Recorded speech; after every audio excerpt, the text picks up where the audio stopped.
Sa isang maliit na baryo sa probinsya, nag-iisang nakatira si Mang Isko sa kanyang lumang bahay na kahoy. Tahimik ang buong paligid habang papalalim ang gabi. Habang mahimbing siyang natutulog, may narinig siyang kakaibang tunog mula sa bubong. Parang may gumagapang sa ibabaw ng bahay. Dahan-dahang bumangon si Mang Isko at sumilip sa bintana. Tahimik ang paligid, ngunit may narinig siyang mahabang dila na dumidikit sa bubong. Biglang may mahinang tawa mula sa taas, at may anino ng isang nilalang na gumapang pababa sa gilid ng bubong. Mahaba ang buhok at baligtad ang katawan. Nanginginig sa takot si Mang Isko habang dahan-dahan siyang umatras. Ngunit narinig niya ang malakas na pagdila sa bubong sa itaas mismo ng kanyang kama.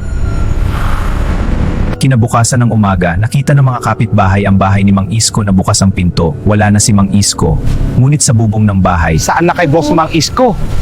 At dugo.